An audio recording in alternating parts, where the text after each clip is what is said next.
Hi, folks. I'm Irisanya Moon.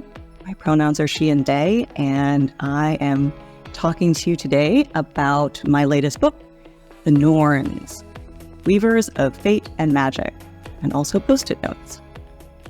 I am currently living and residing on the land of the Wapo, the Great Rancheria, the Southern Pomo, and the Coast Miwok, which is currently known as Santa Rosa, California, USA. I am really excited about this particular book. I say that about every book, but I'm really excited about the Norns because these are some of the first beings that I'd ever worked with.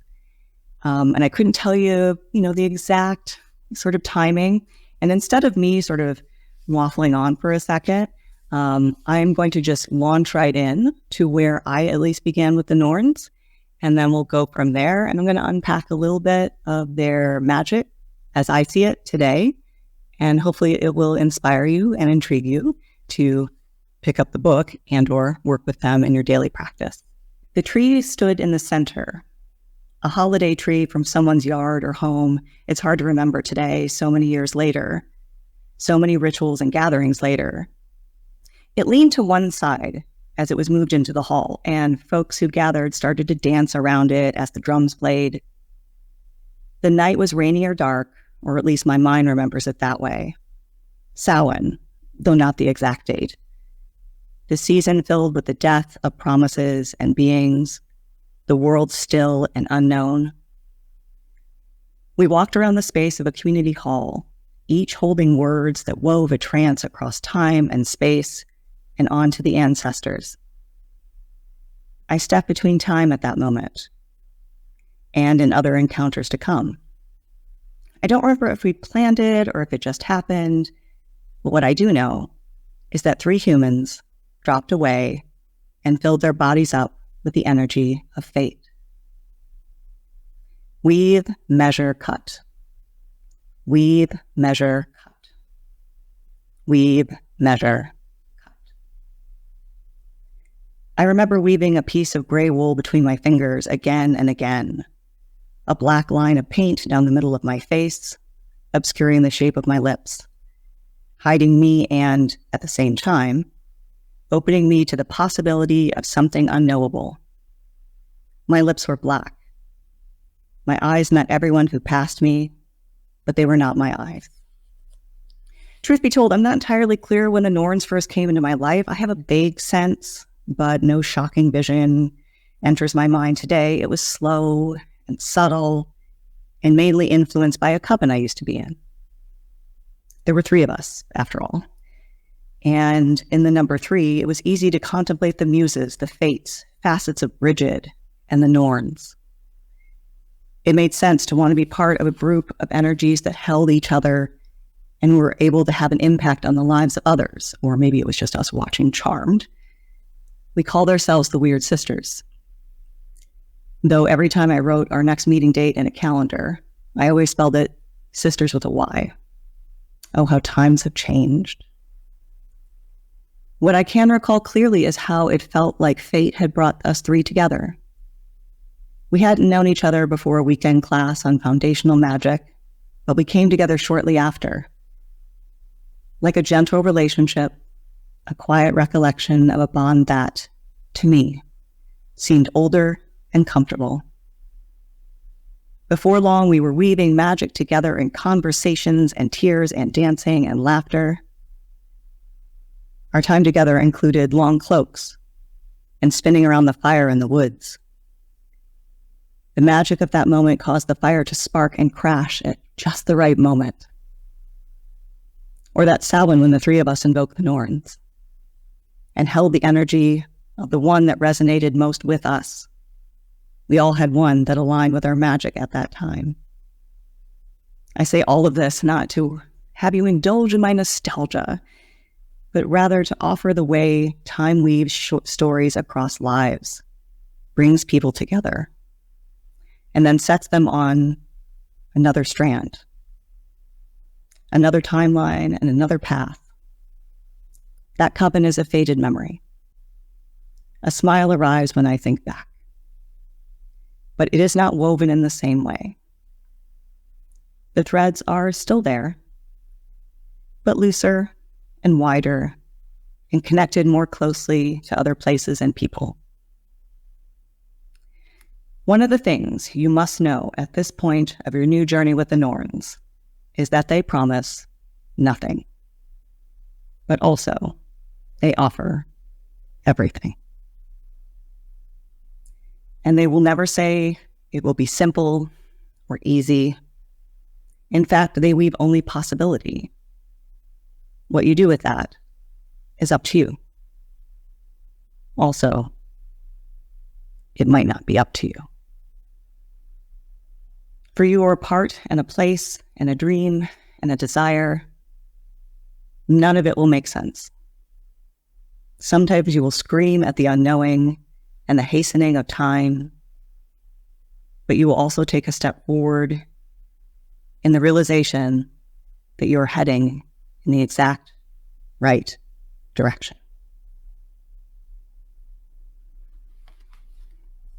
So again, hi Trevor. Folks, I'm Irisanya Moon, and I am a witch, a priestess, an international teacher, a reclaiming initiate, a devotee of Aphrodite and the Norns and Iris and Hecate and a whole bunch of other folks. I have quite a little group of allies, I think. But I come to you today talking about the Norns and talking about what I feel their magic has to offer, what it has offered, and why I think it's really important in these times today. But who the heck are the Norns, right? One of the things I found so interesting is that there aren't a lot of books just on the Norns. When you look at Norse mythology, there are books that talk about them in relation to other folks, in relation to gods, in relation to the whole mythology or cosmology of Norse practices. But in terms of books that are separate and just about them and perhaps a way to connect with them on a devotional level, really aren't any. There's some academic books. There's some really great books. That's not anything about that. But one of the things that's really important to me in working with gods, deities, energies, things like that, is that I want to offer the possibility of accessibility. And creating access for me begins with breaking down who these beings are, what they have to offer, and, suggesting some practices of how you, in this day and age, could also relate with them, relate to them, and learn from them. So let's start off with who the heck are the Norns? So the Norns are also referenced as the Weird Sisters in Norse mythology. You might also have heard of, the Fates or the Moray, etc., from other mythologies. And while that is a very common thing to do, is to conflate all of them, I would offer that the Norns are placed in a very particular context. And so the Norns are the Norns. They may have similarities to other folks, but let's place the Norns in their own little base of the world tree, as it were. There are many, thankfully, translations of source texts in Norse practices, so the Poetic Edda, the Voluspa, etc. Because there are different translations, this means that the Norns have been defined or described in different ways. So in some places, they're basically defined as female spirits. Now, before I go on with anything else, I want to be super clear about how I feel about deity or not deities for that matter. There's a lot of gendered language that comes along with them. And I think that, personally, I think gods are beyond gender. And so while I say female spirits, translate that as you will. Female spirits, they're often, Norns has a couple of translations that turn that word into witch or hag. There are other translations that will bring them out to be beings that put judgment onto others or verdicts. Some might say, I wrote very specifically in the book, sometimes the Norns are referred to as demigods or deities or not deities or giants or not giants or mysterious spirits or witches or shadowy figures. And there's 3 of them, there's hundreds of them. So, good morning, Rosemary. So there are so many different ways to define the Norns, which I think is actually the whole point of them. Putting them into one particular category might feel good for us, but I think that they're so expansive that it becomes tricky and possibly even a little confining. So that's all to say that who are the Norns? You decide. One of the things that is clear about the Norns is that they have a few roles as described in different source texts. One of the things that is their grand purpose is to weave, measure, cut the strings of fate and destiny that hold us together. That's a big sentence to say in so few words. One of the things you'll notice is that I talk about 3 Norns particularly. There are many Norns, but these are the 3 sort of figureheads of the Norns. So we're going to talk about them the most. And I will refer to them, at least at the start, as past, present, future, Urd, Urdandi, and Skold. However, there's way more to it than that. But for this moment, we're just dipping our toes in. We're going to start there. So these Norns are sitting at the base of the world tree, Yggdrasil. Some translations will say that they're sitting in a hall at the base of the world tree. Some will say that they're sitting next to the well of Urd, or the well of fate, at the base of the world tree.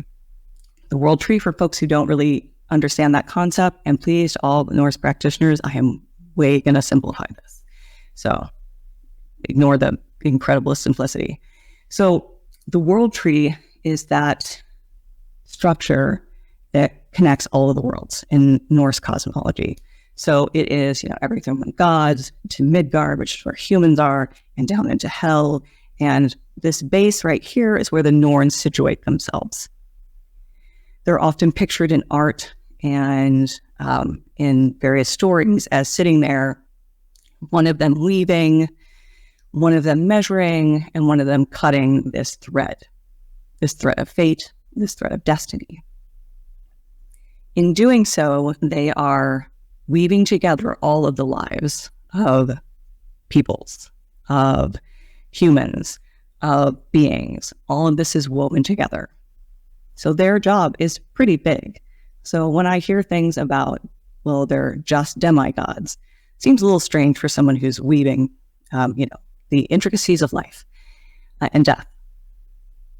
But one of the things they do is they continue to weave people into the thread, the weird, as it were. The weird is all of this that we're woven into with our lives, but also to measure the span of those lives and also to cut them out of that web when it's time to die.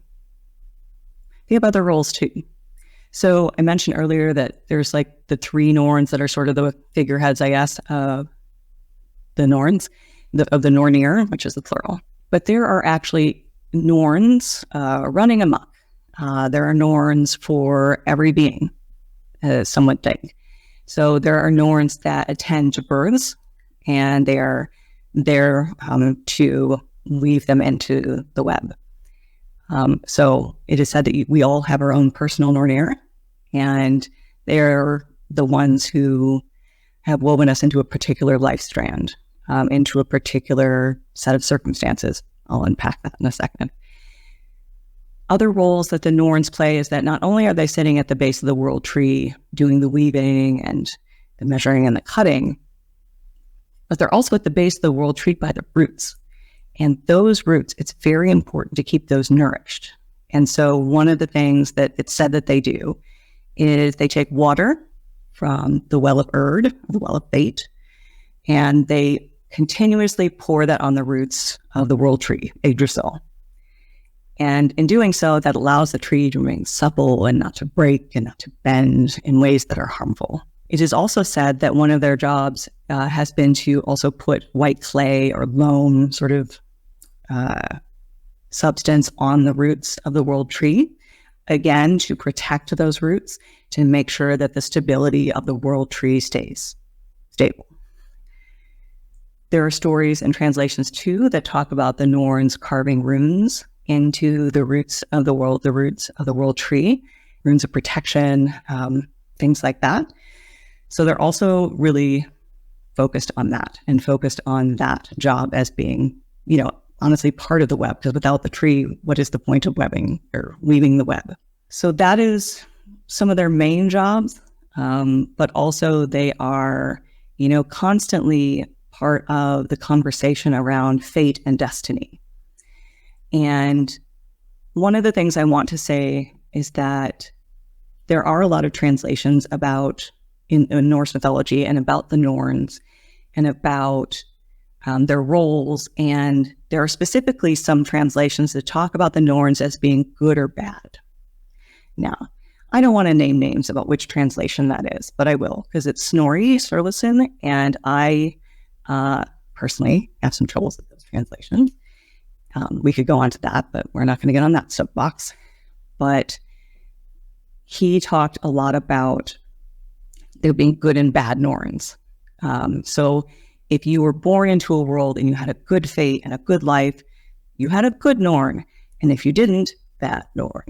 And to me, while the Norns, has been defined as beings who can place judgment, I find that binary to be a little strange. Maybe that's the modern me that feels like binaries overall are pretty strange. But so I'm going to put that out there as something you might come across and then do actually talk about in the book. And that brings up one other thing that would be really helpful to know moving forward with things I say, is that many translations of source texts across mythologies, across cultures, tend to be done by white men, tend to be done by men who have had resources, who have had their lives focused on just doing that work. And that can create a context for some of these translations that is colored by, flavored by their life experience versus the context of when these writings occurred. So one of the things I try to do in my various books that I've written is I really try to bring in more female translators. Caroline Larrington is one that I bring up more in this book on the Norns, because I think that it's helpful to have more voices and more translations, so as to broaden what we learn and what we hear, and to also expand the possibility that the stories that we've known in the past may have been limited by those who did the translating. That's just that's what colors my writing a lot of the time. We can't really talk about the Norns much further without understanding all of these words that I keep throwing out. Fate, destiny, weird, things like that. There is a chapter in this book about that. It could probably be its own book, right? There are also a lot of other authors that have covered this too. I tried to bring together the pieces that I felt were most pertinent, and for me at least, felt really important to bring up in this particular day and age. That will become clear in a second. I think one of the things that folks have some reservations about when it comes to Norse mythology is this idea that, everything is fated. That means I have no free will. And I think that that makes sense to think that, absolutely. As an American, in our whole thing about rugged individualism, of course that kind of, makes me itchy. But I think that is, again, a really overly simplified way to look at that. So instead, I'm going to break it down into what's fate, what's destiny. I already talked about weird as being the everything that's sort of happening. We are woven into the weird, the web of weird, which is a more modern concept, but nonetheless helpful. Let's think about fate and destiny. Let's take on the big ones, and then we're going to work on some other parts of this. But I'm going to read first one of Caroline Larrington's, her translation of the introduction of the Norns. I know that an ash tree stands called Yggdrasil, a high tree, soaked with shining loam.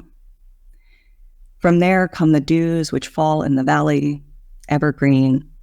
It stands over the well of fate. From there come 3 girls, knowing a great deal, from the lake which stands under the tree.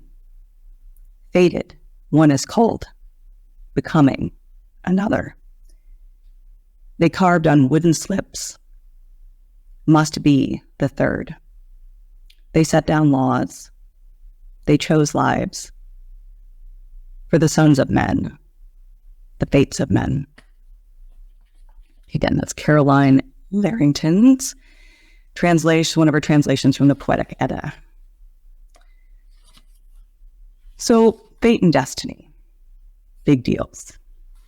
I'm going to just read the definitions that I brought forward and that I'm using as context. Fate, the will or principle or determining cause by which things in general are believed to come to be as they are, or events to happen as they do. Fate is the inevitable, and often seen as like the adverse outcome or condition or event, or the final outcome of something. So fate is, this is what happened. It was fated to happen. This was always going to happen. No matter what you did, this was going to happen. Destiny, something to which a person or thing is destined, which I think is such a lazy description, but it's what the dictionary said. Fortune, a predetermined course of events, often held to be an irresistible power or agency, destined to do something. This is the thing that I was put on this earth to do. This is the thing that, all conditions notwithstanding, I'm still going to do this thing.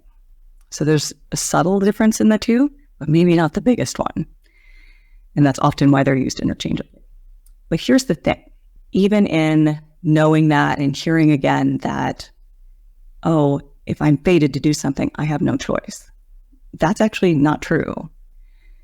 Just as you are at work and are asked to do anything, how you do it is actually up to you a lot of the time, maybe not always.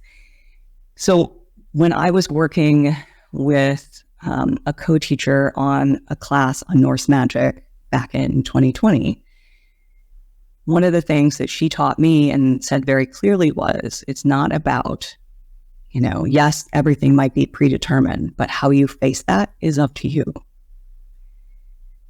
And I get that there is nuance in that, especially in modern society, and especially in the structures of oppression. And I do think also the idea that being fated to do something and knowing that you can still meet it in the way that makes sense to you, I think is still power. And I think it is also something that offers hope, which I will get to.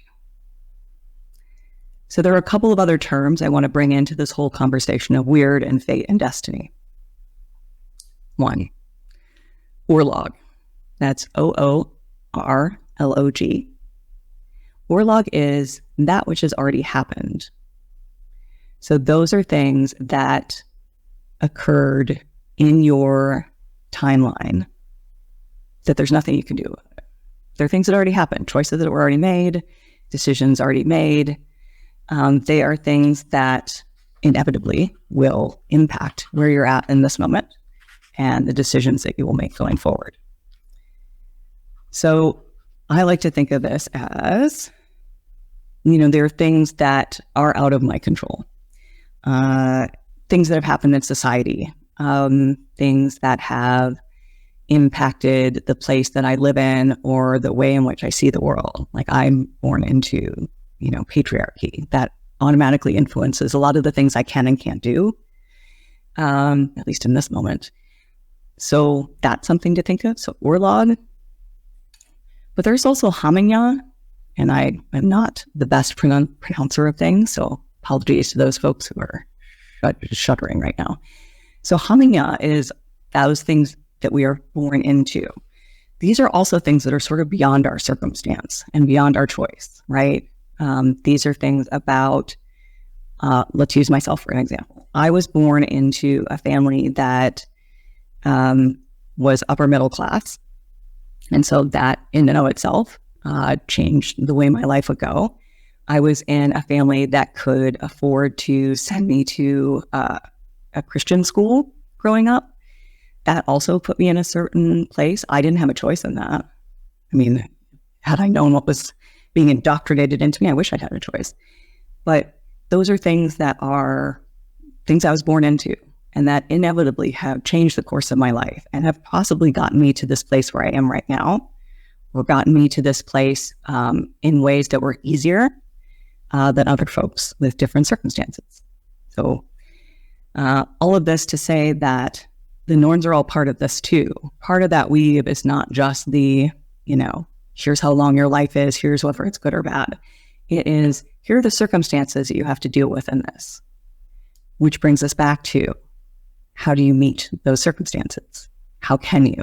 One of the ways I think that we can begin to answer these questions for ourselves is to look at the Norns themselves and to look at, let's talk about the top three, and let's talk about how each of these Norns has something to offer.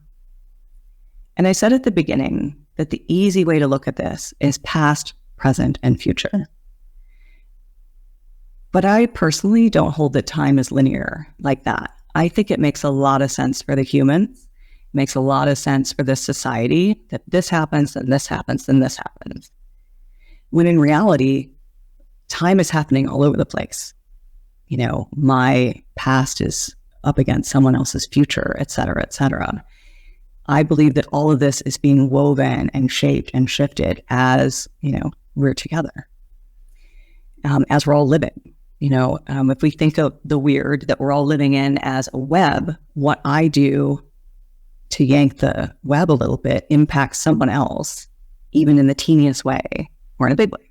But what I do want to say is that creating definitions or places for the Norns to sort of live at first is helpful, because I don't think we all start off with time is not linear and it doesn't matter.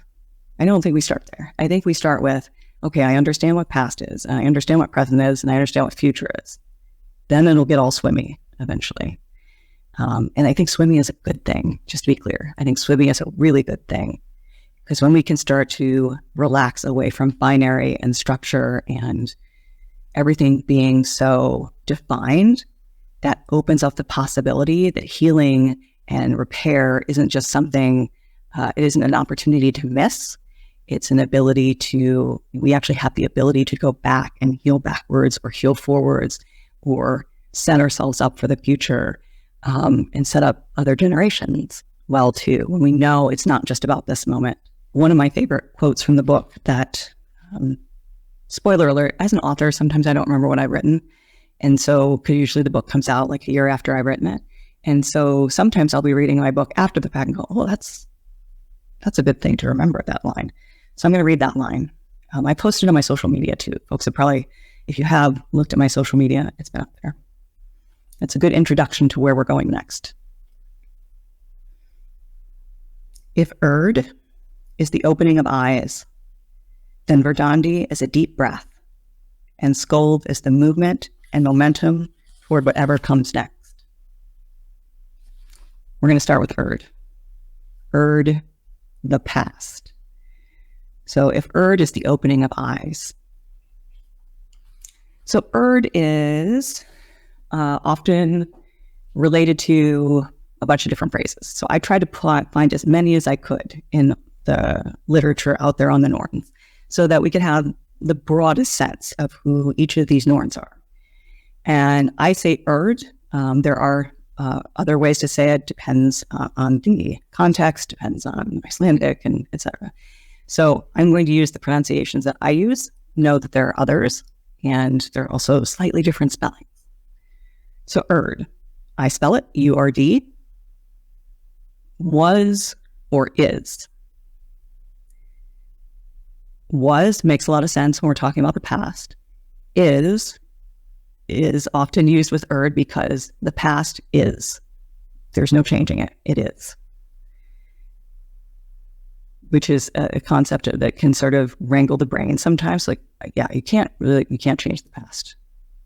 It is the culmination of decisions that you've made or decisions being made for you, and it just is. Erd is associated with doing the weaving, which I do talk about in the book, that maybe it's not about weaving, but I'm going to leave that as something you can find out in the book. I'm going to use it when I'm talking about them because it is a visual that I think is helpful. And I think that it does have value. I'm not going to unpack that right now. I'm trying real hard not to. So Erd is the one that's going to be doing the weaving in all of the Urla, the Hamanya, the fate, destiny, all of that into here. It's a lot of power, right? The past. And even if you think about it now, the past has a lot of power over us a lot of the time.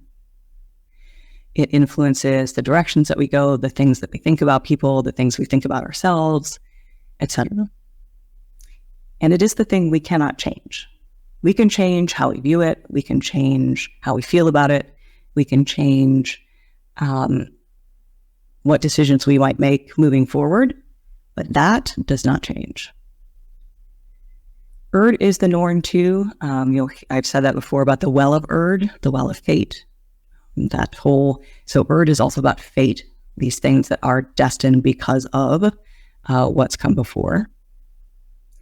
In the book, I talk about what I feel each of the Norns has to offer in terms of themes that you might work with personally, and also a bunch of practices with each Norn so as to work with different themes. So, for example, if you wanted to work with things in your past, Erd is a great Norn to work with. And I offer a lot of examples. Some of the things that I bring up in this section is really, thinking about where you come from and what does that mean and what meaning can you make of it now. Erd is also the Norn I would work with if there is a desire to focus on healing the past. Again, not changing it, but maybe finding a way to relate to it. I don't want to say more positively, I would say from a more constructive vantage point. I think that there's always value in looking back, but not necessarily staying there. My own personal opinion. Also, at every Norn chapter, I have a trance working where you can go and meet with the Norn to figure out what your relationship could be, what you might learn, things like that. And I endeavor to record some of these audios so that folks can just listen to them as opposed to reading them. So stay tuned. It is eventually going to happen. Maybe by the end of the year. For each year. The next Norn is Verdandi. And Verdandi is the present. And I say this with my full chest. Verdandi is my favorite Norn. And I know I'm not supposed to play favorites, but I do, and I even put it in the book, so everybody can quote me on that. Verdandi is the present. So what is? So is comes up again. Is because it is this moment, because it is the decision that you made in this moment, that you are making with every breath. She's also related to becoming, because each moment, each decision is something that is becoming the past. Instantaneously, everything I've already said in this presentation is the past, because every moment is becoming the past very, very quickly. Now with that, I feel that is sometimes terrifying, but often really exciting, because it offers the possibility that you have this moment again to try again, this moment to try again, this moment to try again. And all of those moments of choices and decisions become the past that you can look back and be proud of. One past you look back and go, I could have learned from that. It's a mixed bag. It's not a binary. Verdandi is the one who you see measuring the thread. So this is the measuring of how long life is, and short, long. But I think that is brilliant with the energy that this Norn offers. Opportunity. The idea of that fleeting moment, but also potential. There's potential in every moment, in every decision, in every breath, in every interaction. There is potential. I often picture Verdandi, or I did the other day, sort of like reaching out to my wrists and sort of holding on to me and saying, you need to be here right now. Don't worry about the past. The past is already done. The future is building itself from the decisions you make right now. So be present right now. Some of the things that I feel Verdandi can help a lot with are gratitude, presence, of course, grounding. And if you think this section doesn't include something about maybe you could meditate, that's in there. Verdandi, I think, is my favorite because she's so confronting. I use she to, just so you know, I don't think the pronouns really matter for these folks. I think they're beyond that. I use she because it's what I'm so used to, but use your own. What you need to be here in this moment. You need to be present right now. Stop being in other directions. Stop being like pulled between the two so much so that you don't do something right now. Be present now. Because this moment is the one that matters. I feel like she shakes me and says, you need to be here.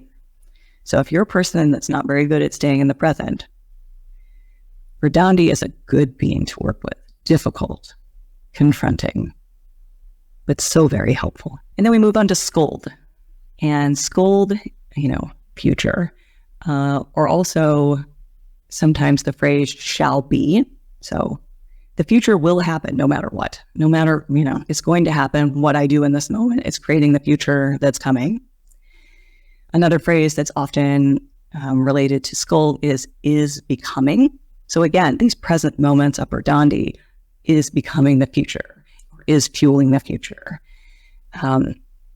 is creating momentum towards that eventual fate, that eventual destiny, etc. Scold is the one that cuts you out of the thread, out of the web of weird. And that's the end of life. So a couple things that I think were really interesting when I was looking up and doing more research on each of these Norns, because I wanted as many different words as I could for each one. Scold was connected to the word should. Now, this goes into that whole fate and destiny. So you should end up here. You should do this. I think that's interesting. I think that there's a lot of, I have a lot of tension around shoulding and sort of like, should I do this? That's who. Maybe that's my stubbornness. But I think that should is an interesting word to bring up around Scold. But an even more interesting word is the word that kept coming up when I was reading it. I'd never come across this before, was the word debt. Here's the way I look at it. When we are in the future, we are sometimes paying a debt for what we've done in the past. We are sometimes facing a moment where we need to make up for something that has happened, or we need to do something to help the future. I think we can think of this as, I made a mistake in the past and it's impacting my future. I need to do things to work on that. And I also think that it could be looked at as part of, environmental activism and things like that. All of this shenanigans happened in the past. I can do things now to pay off the debt that I don't want my future generation to pay. So I think that that's part of it too. I think of what's the legacy I want to leave behind before I die. Scold can help with that. Scold is, I talk about things like regret, the price that we pay for things. I talk about grief and loss. And I talk about how do we face what is coming, and how can we prepare for that? A lot of people don't want to talk about death. I almost said no one, but I like to talk about death. So I think Scold is also a good one for that. If there's an idea that life feels very fast and you want to prepare for, the eventual end and how to set yourself up well for that, I think Scold is such an amazing being for that. So a lot of folks at this point will ask, well, do I work with one or do I work with all of them? What do I do? Do they come in a set? Will they be offended?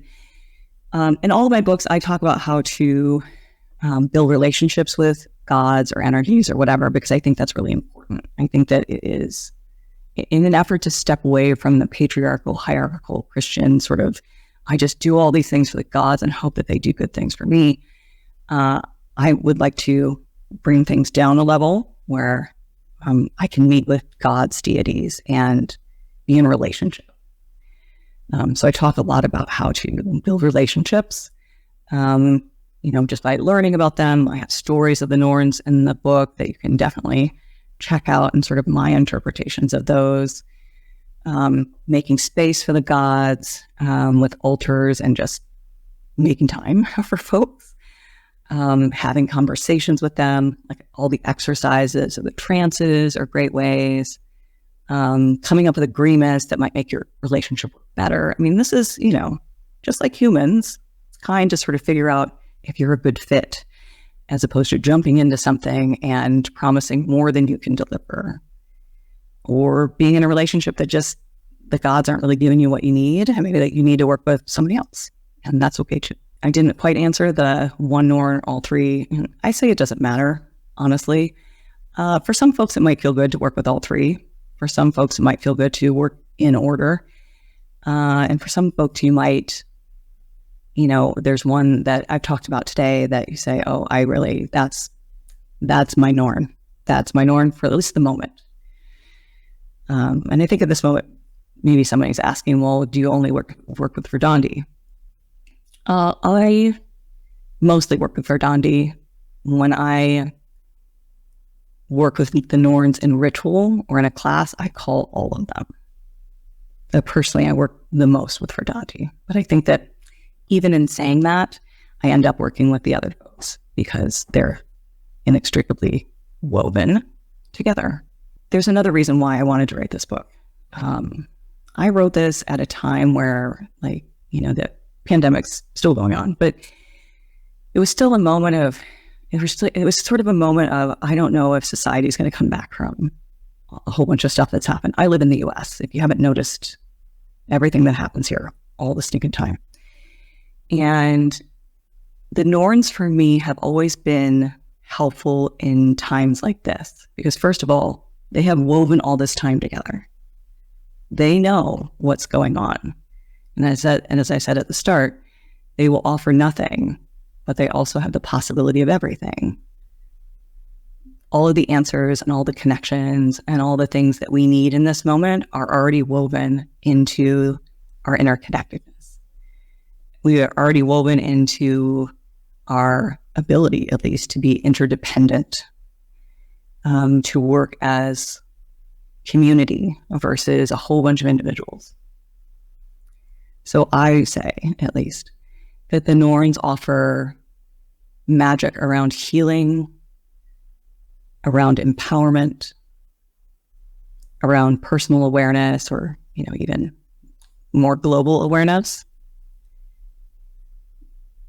You can work with the magic of preparing yourself for certain life events, or preparing yourself for the end of life, or, again, other rites of passage.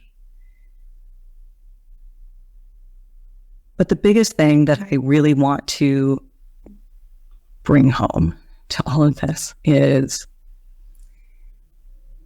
the Norns offer the image that all of us are connected. And if all of us are connected, that means we're not doing any of this alone. It feels like it a lot. It feels overwhelming. What difference can I make? How can I, in my little corner of the world, do anything that might be helpful? But the web of weird is vast, often tangled, and definitely includes people who feel the same way that you do, who have always felt that way. And I think sometimes just knowing that and being able to feel that offers hope and curiosity and energy for whatever happens next. Because the truth of the matter is, we don't know. And the cool part about that is that we don't know.